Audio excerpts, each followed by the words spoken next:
w- I think this last cycle actually showed us perfectly what happens when you embrace the fiat mindset, right? You had all these fiat bros come over from Goldman Sachs and all the big guys, right? They got the biggest resumes, they're the coolest kids on the block, but they came with a fiat mindset. And what did we get? We got BlockFi, we got Celsius, we got a whole bunch of hypothecation and rehypothecation, which led to destruction.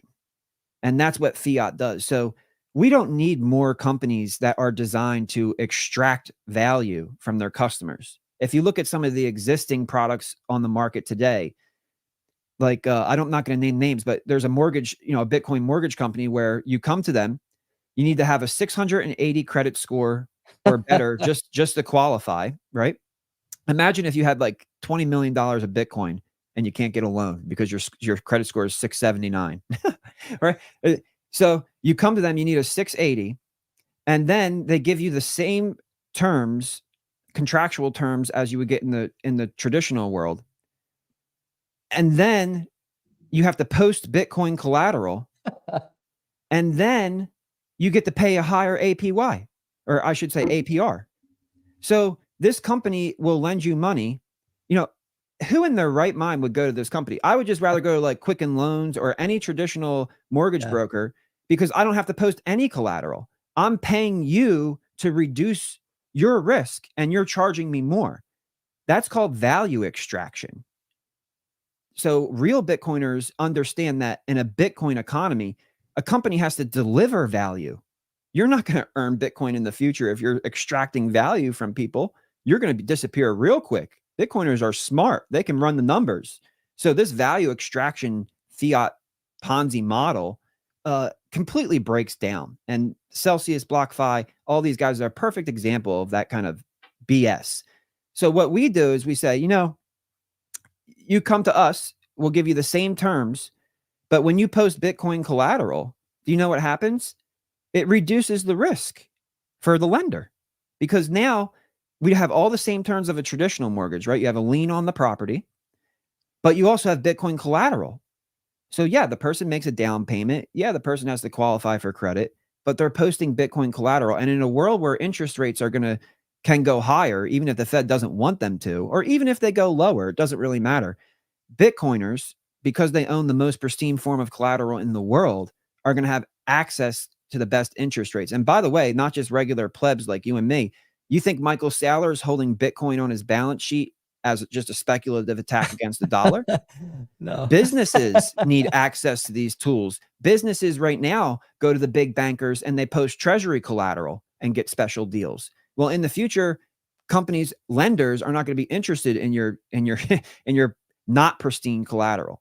Bitcoin is pristine collateral. That's what you need to hold on your balance sheet if you want access to our money, if you want access to be able to borrow and at a lower rate. So people's reserve is about delivering value, because ultimately that's what Bitcoin does. It forces a company or a producer to deliver value, not extract value. And the self-repaying mortgage for me is really exciting, especially with where rates are right now, because imagine you're a Bitcoiner and you want to buy a $500,000, $600,000 home, and you're going to put down the $120,000 and you're going to get an 8% rate.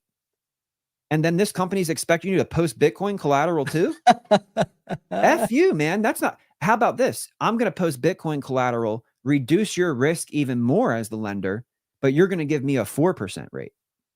And now we call it self-repaying because the Bitcoin is held at an escrow address. It's contractually protected. The borrower does not have access to it. But most importantly, the lender does not have access to it. There is no such thing as hypothecation or rehypothecation in this product, because that's a scam. And you will be able to monitor your collateral on chain at all times to ensure that it is where it's supposed to be, or else the lender is in breach of contract, which contractually brings harsh punishment. So the products are, and the ability to offer these products are there. It's just that look what Jamie Dimon said today. If he was the government, he would shut Bitcoin down. That is the resolve of your banker. You think your banks are going to accept your Bitcoin as collateral to empower you? No, we need people who truly understand Bitcoin and truly understand that you can't extract value from your fellow men. you need to deliver value to them. And then both of you will benefit. You'll make more money delivering value to people than you will extracting it from them. And with that self-repaying mortgage, imagine you put like $200,000 of, so you paid your $120,000 down payment. We put another $200,000 of Bitcoin collateral down, and it lowers your interest rates, which is awesome. But let's say 4 years later, the price of Bitcoin goes from 40,000 to 400,000. So somewhere in that process, you will be contractually allowed to either take back a portion of your collateral to maintain your loan to value ratio, or you can just liquidate a portion of your Bitcoin and close the debt altogether, save a bunch of money on interest over the years. And by the way, we're happy about that because we get our principal back and we get to write another loan. So it's a win-win scenario where when you own Bitcoin, you are going to have access to the best interest rates and pretty much the only products and services in the world that are designed to deliver value to you rather than extract it from you.